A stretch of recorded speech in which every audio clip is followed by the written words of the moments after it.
Wicked Witches, welcome. It's the Scorpio dark moon, and fucking hell, it's been a lot of big feels, and it's Mercury retrograde, so a lot. It's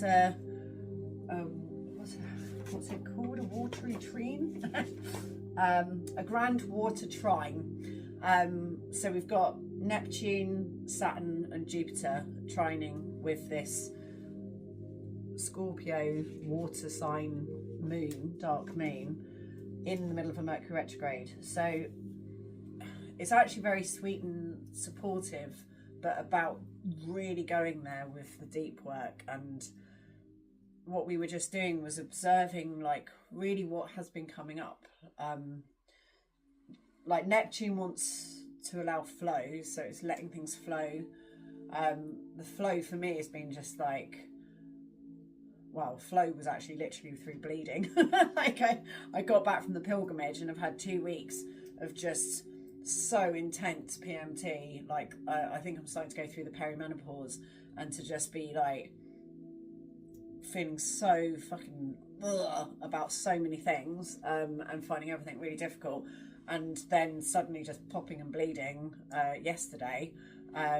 So it's just gone, and that is the flow, and suddenly I now feel much better. Like all of those things feel a lot less heavy. But what this moon is inviting me and you and all of us to do is, what were the things that came up? So yeah, it's not as bad as it seemed, but what are those things that came up? The feelings of failure, the feelings of jealousy, the feelings of like all the like icky, oh, I don't want to talk about it, I don't want to admit it, things that have come up in the last week, things that have been coming up in dreams, people that you've got, like, you know, it could be people who've passed on, that there's stuff there that is unresolved, that you're allowed to resolve, even though they're not here now. You might, you know, you can do it yourself still now. You can, that relationship can still grow and develop and change, even if they're not here anymore. So like, you know, anything that's been coming up, anything that's been revealing itself over the last 2 weeks, that you give full permission for that to be, you know, what needs exploring and what needs to be looked at. What we did was we wrote them down. We wrote down any of the icky shit that's been coming up. We wrote it all down, like regrets, mistakes, things we don't like about ourselves, places where we feel stuck. We wrote them down, and then we called on someone who isn't here anymore. If you haven't lost anyone, you're lucky enough to have not lost anyone that's very close to you. It could be someone that you know, someone that you feel connected to or admire or respect, like Frida Kahlo, or, you know, I don't know, someone, a goddess or something that feels like a supportive thing in your inner world, that could come forward and give you advice. And then we sat down and wrote advice from them. My nan wrote to me and just, yeah, wrote some really lovely things and just told me to remember how far I'd come, and what a weird and wonderful being I was, and nothing like the working class background that I'm from in Braintree, where we were from, you know, a builder and a nurse, like an auxiliary nurse. None of them had ever been to university. My mum was the first person to go to university, and just, yeah, a market town in Essex, and I'm very not like any of that.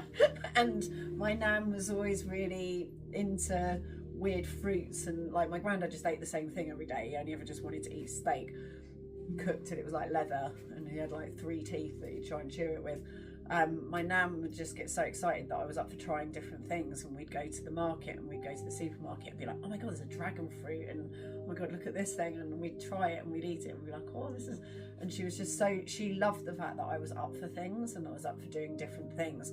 And she died when I was 15, and yeah, she would just be gobsmacked by how weird and wonderful I am, and that's what she was saying to me, that's what she was writing to me. And it's like, don't ever feel like a failure, like you've done so much, you've lived so many lives that she would have loved to have gone and done. You know, she was so adventurous in herself. So she's living through me vicariously through the spirit world, and is proud of me and is proud of all the things I've done. And it was just really lovely to connect in with that, because I'd spent the last week feeling like a total like, oh, I'm such a failure and blah, blah, blah, which is ridiculous. I just walked 351 miles. Like, what do you want to fucking do, woman? But this is the thing. This is what this moon invites you to do. Is to check in and just be like, okay, these are the icky things that come up that I don't like to admit that I do or I'm feeling. Let's burn it. So my nan gave me some lovely advice and some lovely love from the other side, and then we burnt the list and dropped it in some water, and I'm going to take that water out tomorrow and put it underneath a tree or a plant outside and let it mulch and grow over the winter months and just turn into something beautiful.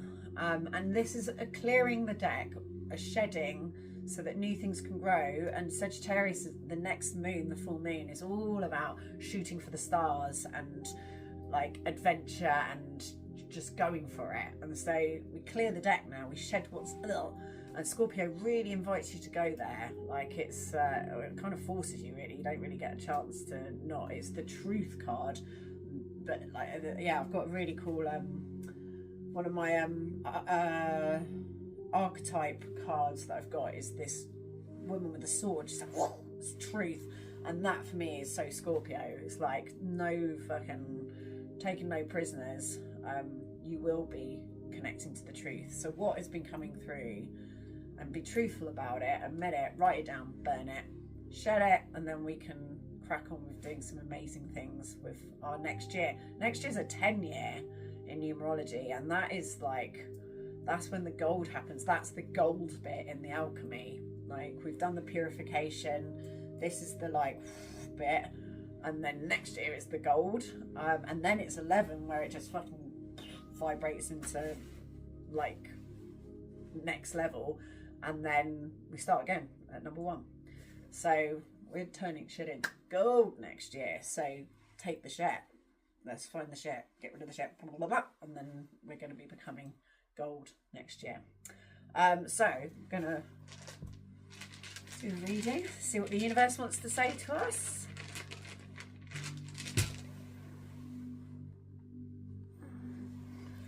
So I'm just gonna see what the universe wants to say. This is the Artemis rune, so this is the antlers. So this is about being wild and brave. It also means that it's protection. It's protected because you're so present and in tune and open and connect, like reaching out. And I actually just did a meditation with the in the ceremony, where we felt our antlers that reach off into the cosmos and are these infinite antlers. And you're so connected to everything that you'll hear the twig crack in the forest, because you're like so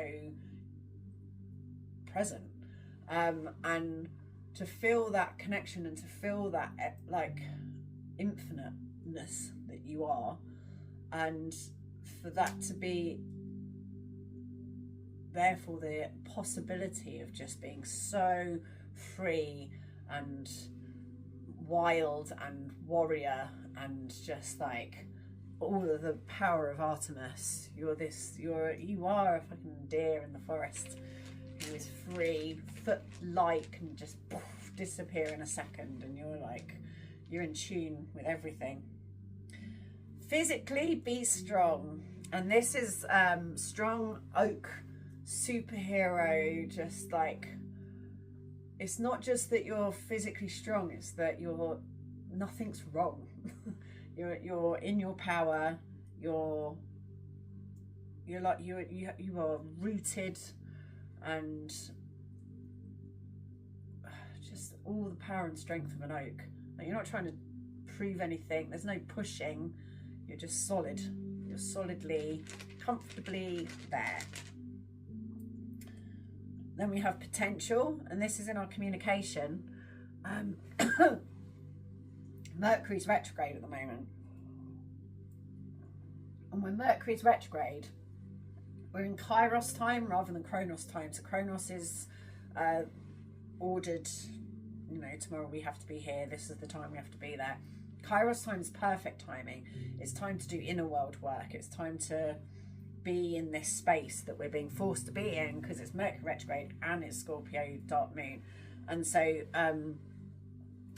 this one in communication, with it being Mercury retrograde and everything, is about remembering that we create our world with our words. So stop saying things that are creating a world that you don't want. Like, I need to stop talking about being poor. I need to stop saying I'm poor, and like changing my conversation around money. Basically, I need to stop saying that. I need to not say negative things about myself. I need to not say those things about, you know, whatever you say is creating. So remember, abracadabra, I speak, therefore I create. Abracadabra, like create or be created. Create something fucking amazing. So use your words, your spells. You're spelling the world into creation. Emotionally, it's silver birch. This is a new beginning. We are literally coming towards New Year. And this is the Scorpio moment to shed the skin and to plant the seeds of growth, the potential for growth, the possibility to create possibilities. So this is a new beginning. Shed that skin, get rid of what doesn't serve anymore, let it go, and then let's move on and let's start creating something new. And then in the spiritual world is the arrow, tia, of direction. And this is kind of the next moon, is the Sagittarius full moon. It is, and it's again Artemis, it's shooting the bow and arrow. And we are actually in Sagittarius energy now, because the moon went dark in Scorpio at the 28th degree, so it was literally like the last minute it could be before it then went into Sagittarius.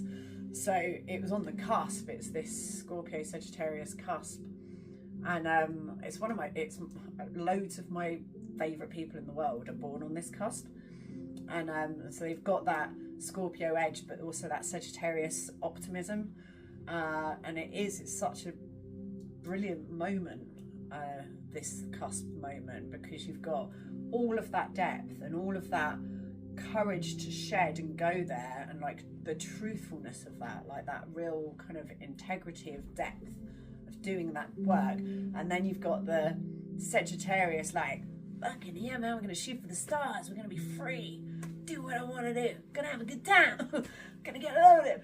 Like, Sagittarius energy is fucking cool. So that cusp is awesome. And yeah, so that's what's happening next, like what we're going to do, what we're going to shoot for. And so I'm just going to pull 3 cards.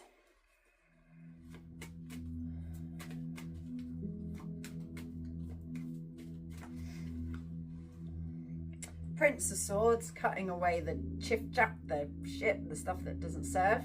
So he's cutting that all away. And that's sword, so it's thinking. So what are the negative thoughts? What's the stupid shit you keep saying to yourself? Same old blah blah that you keep doing. Chop chop chop, off you go.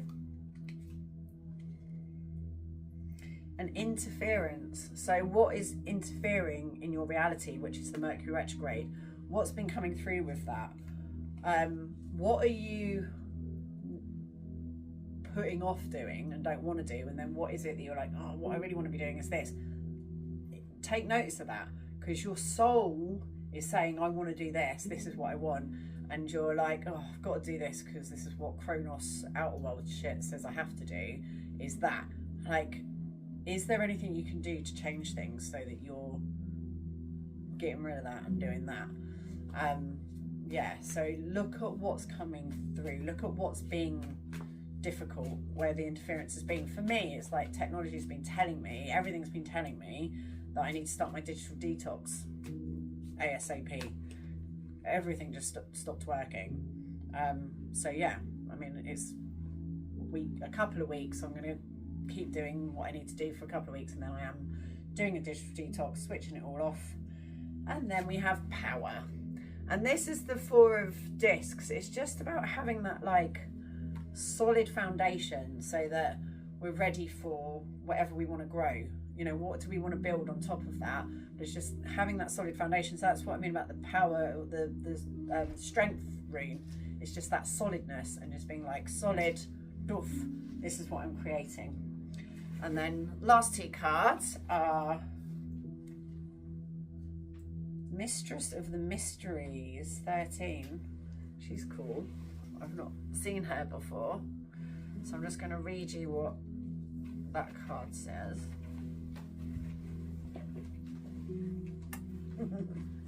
My husband's just come home. He's the Mistress of the Mysteries himself. Hello. Mistress of the Mysteries. Where is she? Oh, there we go.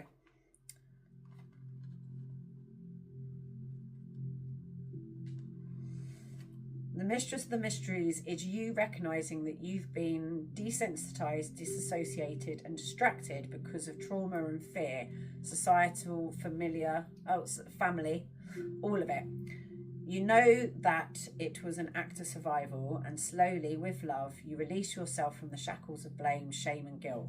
You speak and sing on your own terms. You unravel your own mysteries, trust your instincts, and become a living mythos so that the ancestors, both ancient and future, can breathe a sigh of relief knowing that humanity has a fighting chance. And that is absolutely what was happening tonight. We worked with our ancestors. We let the ancestors come through and support us. They're pushing us up. They're holding us up, going, come on, you got this. We just got to fucking literally just live and be and just exist and do it fabulously. And that's all they want from you. And there we have courage. This is the last card for tonight. It's just have courage. Be brave. Be yourself. That's all you have to do. You don't have to do anything else. So go be fabulously you and enjoy yourself and make the most of this precious life, body thing that you have going on, because that is a joy and a privilege, and it's all you need to do is be alive. And you're doing it, so well done. Tick, smiley face, well done. So thank you, happy dark moon, Scorpio, and see you at the full moon. See you then on.